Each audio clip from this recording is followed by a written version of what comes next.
मेरे अजीज दोस्तों और बुजुर्गों, क्या जुल्म है ये, क्या इंसाफ है ये कि गुजरात में जिसने 33 मुसलमानों को काटा, जिसने गुजरात में 33 मुसलमानों को काट कर हलाक किया, कोर्ट ने सजा दी।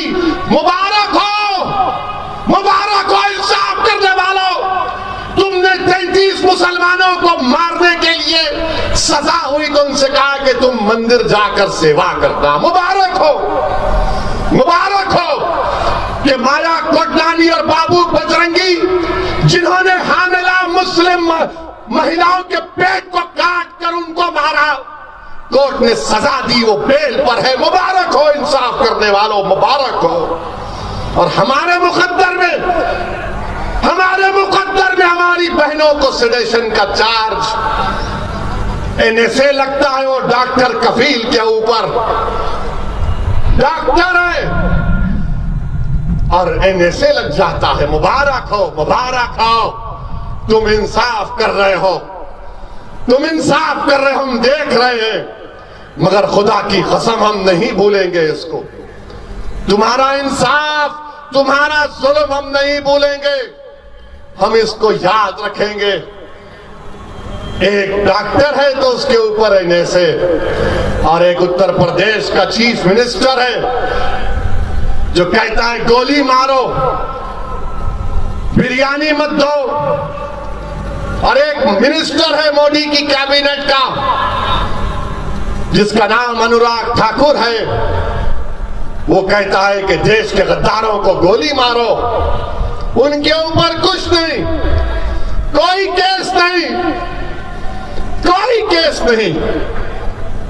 और हमारी मासूम बच्चियों के ऊपर उनको पूछताछ की जाती है। 4th क्लास की बच्चियां, 5th क्लास की बच्चियां, पुलिस जाकर स्कूल में क्वेश्चनिंग करती है 3-3 घंटे बच्चों से। अपने दिलों पर हाथ रखकर सोचो कि तुम्हारी अगर बेटी और बेटे से कोई पुलिस वाला आकर तुम्हारी गैर मौजूदगी में तुम्हारी बेटी से, तुम्हारे बेटे से सवालात करेगा, तुम्हारे दिल पर क्या गुजरती होगी। मैं जब वो देखा वीडियो, मेरे आंख से आंसू निकल गए। मैंने कहा अल्लाह, अब ये दिन भी हमको देखना पड़ रहा है कि हमारे मासूम बच्चों को पुलिस क्वेश्चनिंग करेगी। बताइए आप, 2-2 घंटे, 3-3 घंटे पुलिस स्कूल को जाकर पूछती, किसने कहा तुमसे बोलने के लिए, किसने कहा तुमसे ये कहने के लिए। अरे जालिमो, ये सीआरपीसी के खिलाफ है, ये सीआरपीसी का 160 के खिलाफ है कि एक 15 साल का उम्र का बच्चा, उसके माँ बाप की गैर मौजूदगी में पुलिस सवालात नहीं कर सकती। मगर कोई फिक्र नहीं, एक बार नहीं, 3-3 बार। जुवेनाइल जस्टिस एक्ट रूल्स 2016, कोई फिक्र नहीं। क्यों वजीर आजम के खिलाफ कैसा बोले, क्यों बोले मोदी के खिलाफ। अब सुनो, तुम में हिम्मत है तो मेरे खिलाफ केस बुक करो। मैं तो बोलते आ रहा हूं ना मोदी के खिलाफ, पार्लियामेंट में बोला मैंने, और तुम्हारा मिनिस्टर बोलता गोली मारो देश के गद्दारों को। तो कोई आईपीसी नहीं, कोई सीआरपीसी का सेक्शन नहीं लगता, और वजीर आजम खामोश बैठे हैं, होम मिनिस्टर खामोश बैठे हैं। अरे ये क्या खामोशी है आपकी वजीर आजम, आपका मिनिस्टर कह रहा है गोली मारो। इसीलिए मैंने पार्लियामेंट में कहा कि मारो गोली, मैं सामने तुम्हारे खड़ा हूं, मार के दिखाओ गोली। और मैं कह रहा हूं आज भी बीजेपी संघ परिवार के लोगों से, अल्लाह ने मुझे एमपी जरूर बनाया। मैंने अपनी सियासी जिंदगी में 25 साल में अब तक कोई पुलिस का सिक्योरिटी नहीं ली है, और इंशाअल्लाह अल्लाह ने चाहा तो कभी नहीं लूंगा। मारो ना प्यारे, मैं अकेला फिरता हूं, आओ ना प्यारे, मैं भी देखना चाह रहा हूं कौन सी गोली के ऊपर मेरा नाम लिखा है। गोली मारेंगे, कितनों को मारेंगे बताओ? कौन गद्दार है तुम्हारी नजर में? ओवैसी गद्दार है तुम्हारी नजर में, अब्दुल रहीम गद्दार है तुम्हारी नजर में, हम सब गद्दार हैं।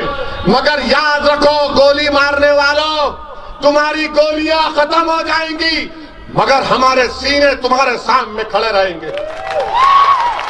हम तशद्दुद नहीं करें, ना कभी करेंगे। तुम गोली मारने की बात कर रहे हो। जामे मिलिया में 30 जनवरी को जामे मिलिया के बच्चे जुलूस निकाल रहे, सत्याग्रह कर रहे हैं। एक राम भट्ट चला गया, गोली मारता है और फौरन मीडिया में आ जाता है, नहीं वो तो बच्चा है, जुवेनाइल है। तो फिर बिदर के जो बच्चों ने कहा था कहां गई तुम्हारी मोहब्बत? वो हिंदू था तो उससे मोहब्बत, और वो बिदर के बच्चे मुसलमान की औलाद थे तो उनसे मोहब्बत नहीं। मेरा जुर्म यही है कि मैं मुसलमान हूं, यही मेरा जुर्म है। अब खुलकर बोला जाएगा, अल्फाज को चाप कर नहीं कहा जाएगा। और सुन लो कांग्रेस पार्टी, अगर तुम ये समझते हो कि असदुद्दीन ओवैसी की आने से फिरका परस्ती बढ़ती है तो बाहर में जाए तुम्हारी फिरका परस्ती। मैं अपनी जूती पे रखता हूं तुम्हारी बातों को। बहुत हो गया, तुम्हारी जरूरत नहीं हमको। हमारी बर्बादी के राज, तुम्हारी दास्तानें तुम्हारे घर से शुरू होती हैं। और मैं गुलबर्गे की आवाम से कह रहा हूं, खुदा की कसम है तुमको, किसी से डरने की जरूरत नहीं है तुमको। अब किसी से डरने की जरूरत नहीं है आपको। अब कब तक डरोगे? क्या किया कांग्रेस ने कि नहीं ओवैसी आएगा, रे आएगा ओवैसी, जब तक जिंदा रहे इन तमाम को ओवैसी बनाकर मरेगा इंशाअल्लाह ताला। ये नहीं बोलना, वो नहीं बोलना, तुम्हारे आने से आरएसएस को फायदा होता तो फिर मोदी कैसे जीता 300 सीट? मेरी वजह से। पूछो, आप अपने आप से जवाब दो कि क्या गुलबर्गे की पार्लियामेंट की सीट पर आपने खड़गे साहब को वोट नहीं दिया? आपने बीजेपी को वोट दिया? यहां से बोलो, डरो मत, क्या तुमने बीजेपी को वोट दिया, खड़गे साहब को वोट दिया? तो फिर कैसा जीती बीजेपी? यहां से कैसा जीती? अरे कांग्रेसियों, तुम्हारे गिरेबान में गंदगी भरी हुई है। महासेवा करो, गर्दन जो मोटी हो गई कम करो, झुक के देखो, नजरें नीची करो। अब तुम्हारे पास इख्तियार नहीं है, ना कभी आएगा इंशाअल्लाह ताला। और गुलबर्गे में इंशाअल्लाह ताला एक नई तारीख हम रकम करके रहे।